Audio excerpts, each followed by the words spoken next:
webinar. Welcome to our yet another JKTech webinar, and I thank you all for your interest and participation.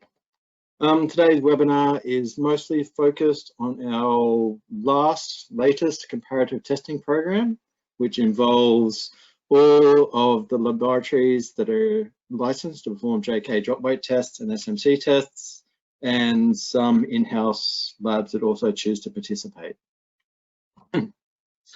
So what I will be talking about today, as you can see, I'll start with a brief introduction about JKTech and SMC testing and myself. We'll go on and we'll discuss what the JK drop weight and the SMC tests are and what they give you.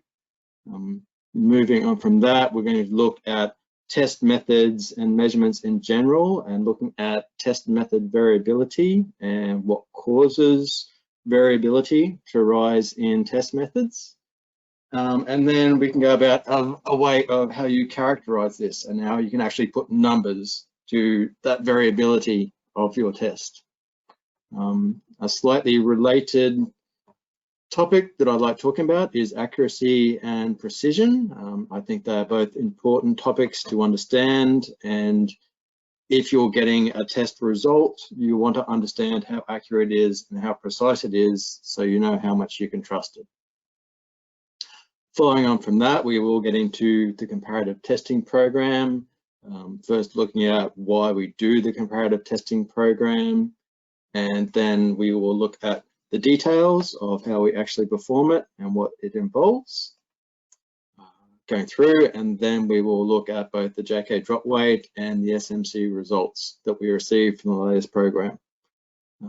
Obviously, there will be some issues. Pretty much the main reason we do this is to look to determine that testers have issues, and unfortunately, again, we found some slight issues with this, so we will discuss those points and those data points and those testers and what follow-on actions were taken with all of them. And we will compare the results from this program to the ones that have been done previously. As I'm sure most of you are aware, this comparative testing program is something JKTech does regularly as a quality control program for all our laboratories. In this presentation, I'll also include a short discussion on the SG results, something that hasn't really been presented before, but I think they may be of interest from people. So it will just be a short discussion about what we got from them, and then the conclusions and a sort of recap of what we've done. Just a few little house rules for these webinars and how we run them. Find it's best if everyone is muted besides myself. It stops background noise and confusion. Please save all questions, or all questions if you have any. Please just type your questions in the chat box, and then at the end of the presentation I will come back and we will have a short question and answer session, and I will go through the questions and we can discuss them. As always, please feel free to contact me by my email address, which I just put in the chat and is up there on the presentation again. And finally, after this, we will send out a feedback survey so that hopefully we can improve our webinars and we can find out what works for you and what doesn't. So, me, there you go, that's me. For those of you who have always wanted to put a face to the name. I graduated with a Bachelor of Applied Science, only 16 years ago. It feels longer and shorter. I had a background in mineral characterization and analytical testing methods. While at uni, I was a research assistant and did a lot of work in minerals characterization, mostly focused on spectroscopy, Raman and infrared spectroscopy, but also included X-ray diffraction, electron microscopy, and a bunch of other methods. Moving on from that, I worked in industry for a while in a NATA accredited lab. It got me a good understanding of what it means to have a very well characterized test method and what you need to do and what you need to understand when you're looking at measuring material properties and how you do so in a robust manner. I joined JKTech almost 10 years ago. After a little stint in the metallurgical lab, I've ever since been focused on the JK drop weight and the SMC tests. In that I've been the liaison between JKTech and all the laboratories worldwide, close to 40 now, who perform the JKTech drop weight and SMC and some other tests that are licensed via us. As to JKTech, we started our first offering way back when was JK SimMet. That is the heart of our company, is our software.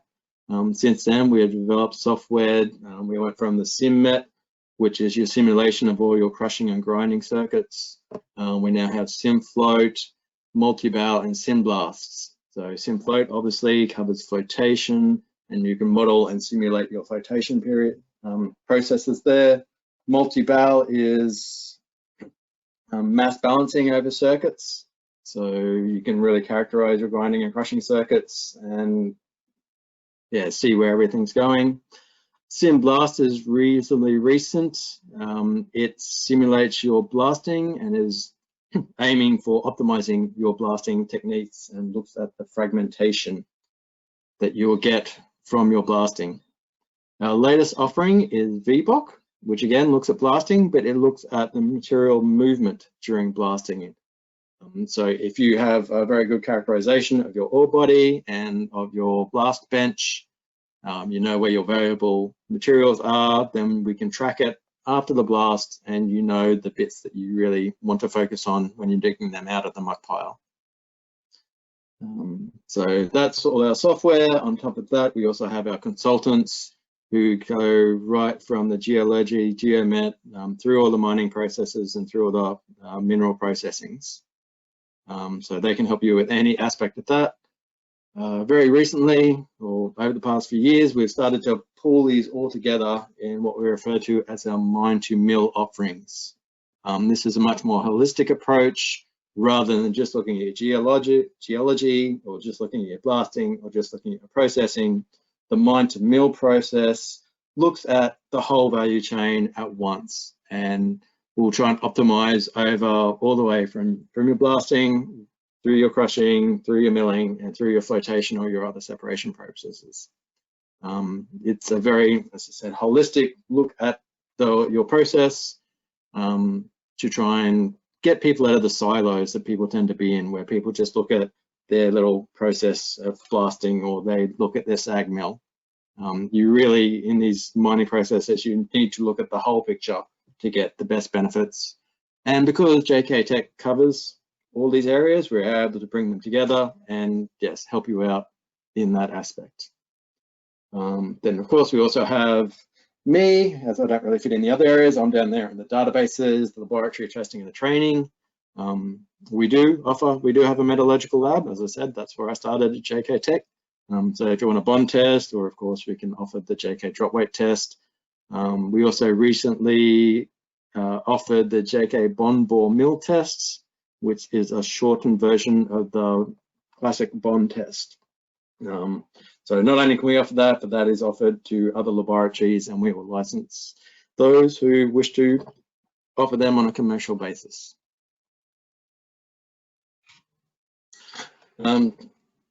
JKTech, we've been around since 1986. We are the technology transfer company for the Sustainable Minerals Institute, which is part of the University of Queensland. The JK drop weight tests, which I'm obviously focused on, developed back in 1992, so it's got quite a bit of history around behind it. Similarly, SMC testing was founded, and the SMC test was developed back in 2004 by Dr. Steve Morrell. It has a lot of similarities and a lot of overlap with the JK drop weight test. It has been very popular in the industry, and earlier this year, they passed the milestone of having 50,000 SMC tests performed commercially. So we are quite proud to be a part of that and to have helped them achieve that. The JK drop weight and the SMC test. Both of these tests are looking at the impact breakage of your ores, and we are characterizing how your ore will behave under impact testing, which occurs in your crushers and in your SAG mills, and can be pushed into ball mills and HPGRs and other ball breakage techniques. What we look at is both tests. We look at the breakage of specifically sized particles. So we know what particles and what size particles we start with. We very carefully break them using controlled energies, and then we characterize how much the material has broken by using what we refer to as the T10 parameter. The T10 parameter is just the amount of material passing 1/10 of the original particle size. So if your original particle was 10 centimeters and then we break it, the T10 is the percentage of material that is now smaller than 1 centimeter. This way, it sort of normalizes over your particle sizes. So whatever particle size you're looking at, your T10 is sort of consistent over that range. And then in these tests, we then build up a bunch of related data relating your impact energy to that T10 measurement. And then those relationships are used to derive the various parameters that the JK drop weight and the SMC test provides. And these characterize, as I said, how your ore will behave under impact conditions. And this can be used to predict behavior in crushers and sag and ag mills predominantly. Sure, as many of you know, both the JK drop weight and the SMC test provide a whole bunch of parameters, the classics being the A and B, which are often just shortened to the A times B, which is very handy shorthand for hardness. We also look at abrasion, the SCSE, which is the main parameter we are focused on in the comparative testing program. You get energy crusher values, you get the appearance function from the SMC, you also get the drop weight index and the various MI parameters for use in the Morel power methods. One of the reasons we use the SCSE is it's a parameter we developed a few years ago now, actually 2012, I believe, was when we first started using it. It's a more intuitive measure of hardness. It's the expected power draw you would see from that ore through a standard circuit that we have modeled and worked on. Obviously, what you see in practice will be different because your circuit will be different, but it's a good sort of benchmark for how hard your ore will be. Another reason we use the SCSE is there are some issues using the A times B value, which is what we used to do, in that the A times B is not a linear function, which makes some of the statistical analysis a little bit more interesting. So we've made it a bit simple for ourselves by using the SCSE in that case. Also, another advantage of using the SCSE is it also includes the density of the material as an input in determining that, with the A and B doesn't. So the SCSE is a bit more comprehensive in terms of including all the variation that will come up in the test work, both from the breakage measurements as well as the density measurements.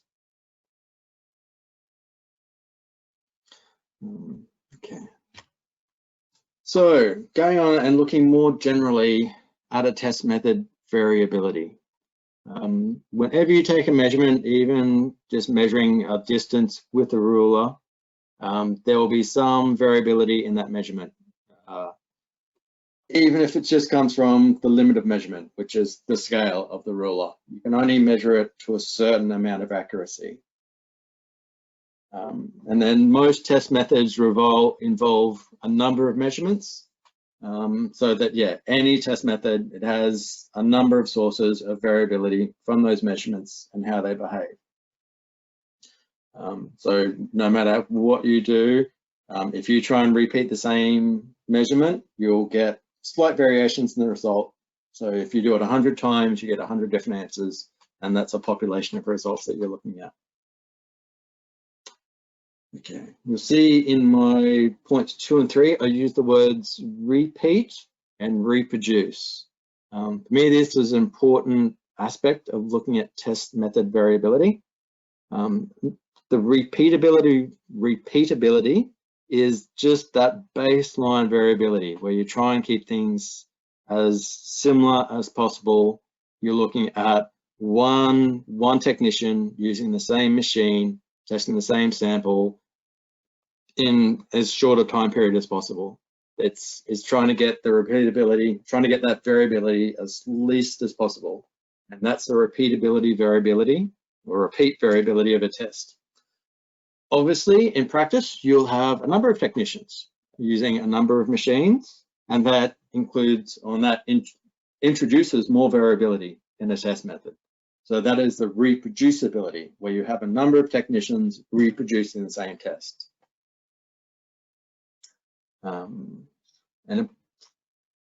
So what we can do with our comparative testing program, we use duplicates. So that gives us some ability to do some statistical analysis to tease out the variability from reproducibility and repeatability. So we can see, is the variability we're seeing, is that inherent in our test, or is it a difference between lab A and lab B? Obviously, we want lab A and lab B to give the same sample, so we want that reproducibility to be small. And then the repeatability is sort of what it is. We do our best to try and keep things constant, and we can characterize it through this comparative testing program. An important point to make, especially with this, is we're using a natural material. Whenever you're trying to take the same sample and to represent, I mean, in mining, we are representing tons of material, and in the laboratory, you're using 5 kilograms. So to try and get a representative 5 kilos to represent a ton, it's difficult to do, especially with a natural material that can be quite heterogeneous and have a number of phases present. So that is an important source of variability in comminution testing, is just we're working with a natural sample, and to try and get representative subsamples is quite difficult. There has been work done, I thought I had a note, by Susie Stark and some others, and they were looking at even just in the JK drop weight test, starting with a uniform bulk sample, having different people particle select. That is a significant, can be a significant source of variation, just choosing the particles to go into a test.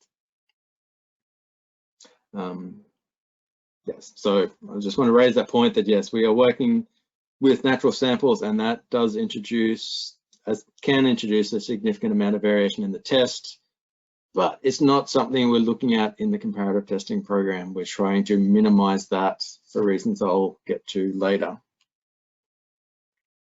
So as I said, if you take one measurement a whole bunch of times, you will get a population of results.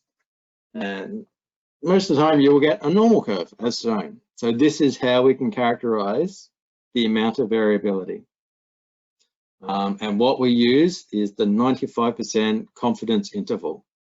This is the range that will cover 95% of your population. Conversely, this means if you take one measurement, you can be 95% sure that it is that far out from the average value. So this gets used in a number of industries. It's a reasonably standard method of characterizing the variability of a test. And yeah, so it's one that we've adopted for use in this program.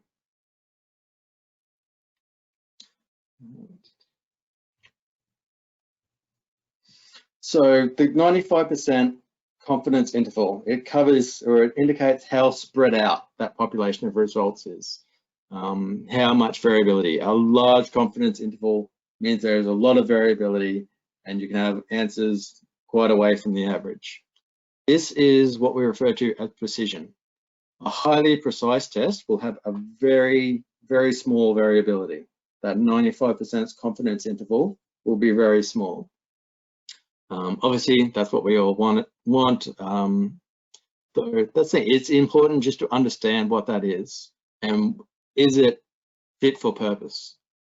Sometimes you can have a test that can have quite a large confidence interval, But if you understand that and can work with it, then that test can be fit for purpose.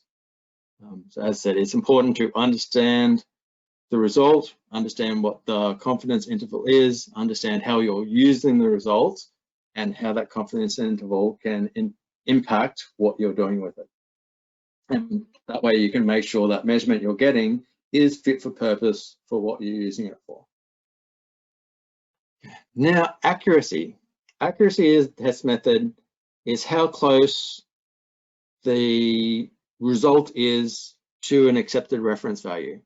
So in that one, it's previous slide, an accurate test would be, the correct answer would be 0.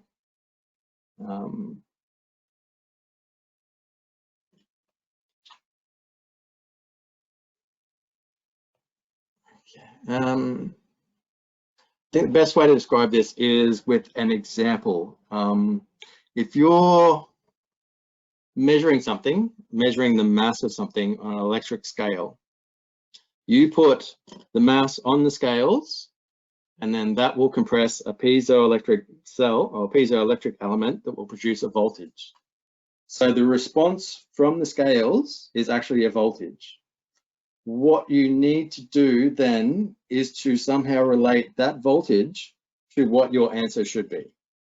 So this is how we use accepted reference values.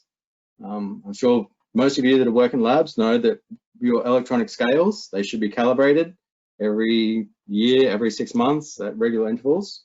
And that is, you put on a 1 kilo mass, and then you tell your scales that is 1 kilo. Over time, your accuracy will drift, and then your measurement will no longer be close to what it should be. So most test methods, and the test methods that I'm previously familiar with as a chemist, use calibration. You get your instrument response, and you say that response corresponds to this known value.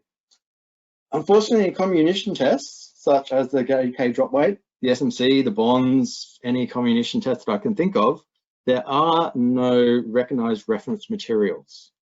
So we really cannot say how accurate these tests are. To be honest, the best we can say, or the best that I can say in terms of a reference material, is now this material that has been characterized through our comparative testing program. This is a material that now has been widely tested, and we now have an accepted value and an accepted confidence interval for it. But as for other tests, I can't think of any material that you can chuck into a bond mill and go, this bond mill should give me a work index of 20. So while we can discuss precision, accuracy is a bit more complicated in comminution test work. So this brings us to why we run our comparative testing program. The main reason we run it, it is a quality control and assurance method. We want all those clients out there to know that if they send their sample to any of our licensed laboratories, they will get a reproducible and accurate and precise result. So the main purpose of our testing program is to identify any of those testers or labs out there which may have issues which are affecting the results. These are flagged through the program, and then we work with the laboratory to bring them back in line. Following on from that, given that we now have a good body of results of a nice standard sample that we can use, it allows us to characterize that 95% interval and really put some good numbers as to how reproducible our tests are from lab A to lab B to lab M.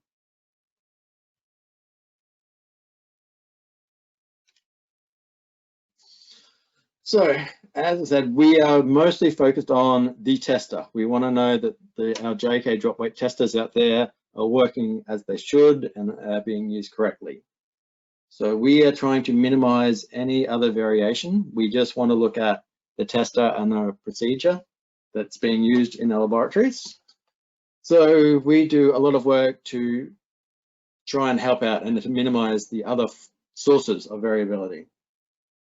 Starting with the material used, we have visited a number of quarries in a local area and chosen a basalt quarry on the basis that its material is very homogeneous and uniform, and we expect it to remain so through the future and through other programs as well. And then we get, it was about 4 tons of material in the 100 to 40 millimeter particle range is obtained from that local quarry. That material is then brought to JKTech, and then we crush it and screen it into the various particle sizes that are used in both the JK drop weight and the SMC tests. And then we go through and do all the particle selection and get the particle sets that are used in the test.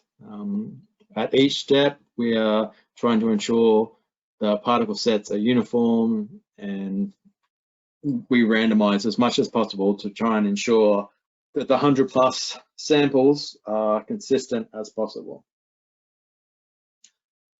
Each of our laboratories is then sent duplicate samples, so that's 2 JK drop weight test samples along with 2 SMC samples. We have a couple of in-house laboratories who don't do the SMC tests, so they only receive the JK drop weight sample. So the lab just gets the sample, it is ready to go. They don't have to do any preparation. They've got all their sets already selected for them. They just need to crush it, size it, and density measurements as well. So each laboratory tests these samples following their usual procedure and returns the results to us for analysis.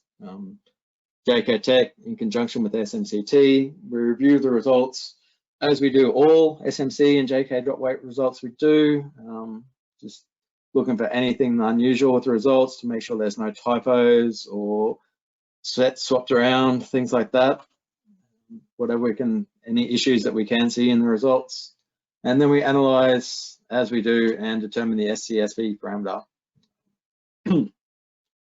So, and then once all results are received, well, actually it's ongoing. As soon as I start receiving results, really, I'll start looking at them and comparing them. But yeah, once we have all the results, then we can perform our final statistical analysis to look at the population of results to see any that jump out, any that are determined to be significant outliers, and to determine the confidence interval. So for this program, we had 30 laboratories perform the JK drop weight test. Some laboratories have more than one tester, so we actually had 36 testers used up, all up. Those laboratories that do have more than one tester, they get duplicate samples for each tester that they use. As such, we had 72 SCSE values determined. Of those, we had 4 determined to be significant outliers via the Grubbs test. Removing those from the population, we then get an average SCSE value of 10.98 kilowatt hours per ton, standard deviation of 2.6. Your standard deviation from that slide before is used to calculate the confidence interval. So 95% of our results fell within 4.7% of that 10.98 figure. So we are quite happy to have essentially a precision of 4.7% on our test. To show this graphically, this is a box plot. So you have the results for each tester there, and then the 2 values are the top and the bottom of the bars for each one. Obviously, what we would love to see is very short little bars that would mean good repeatability, where each laboratory, 2 duplicate samples are very close.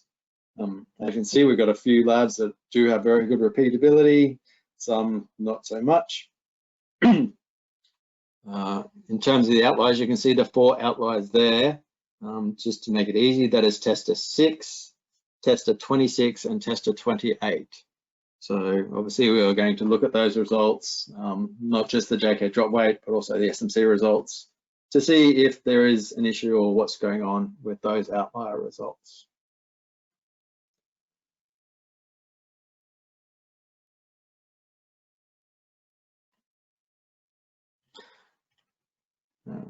Sorry, just going back, I missed the point.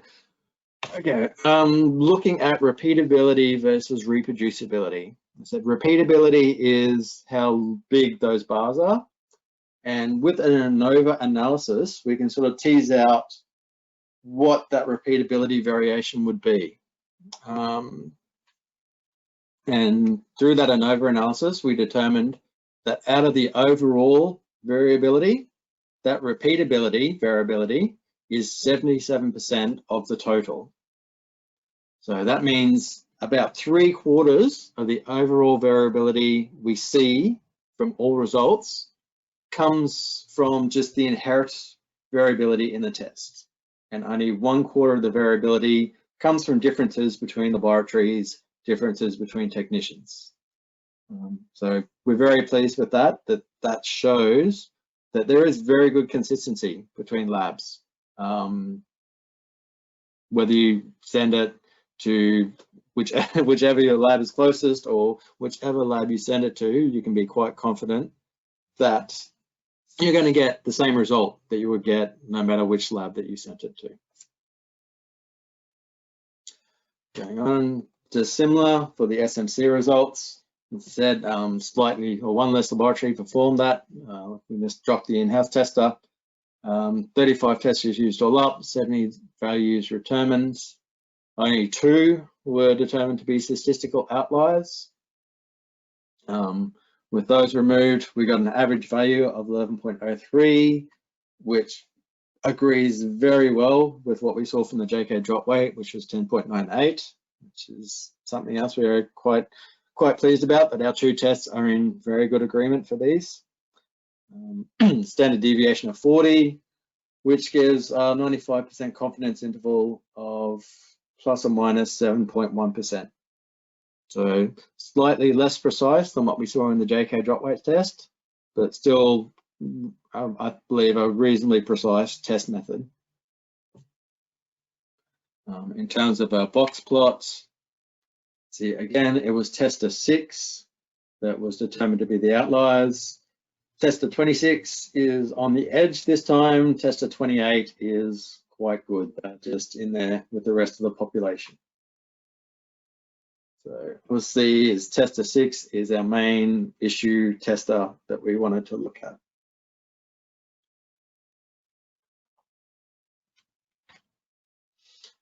Okay, tester 6, they actually returned their results reasonably early in the program.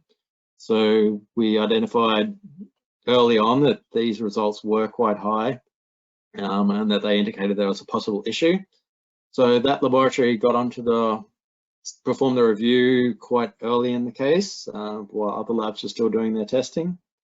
It turned out they had managed to bend their guide rails on their tester, which is something we know that can happen, and we do have measures in our pre-starts, and we suggest that those guide rails are checked on a regular basis.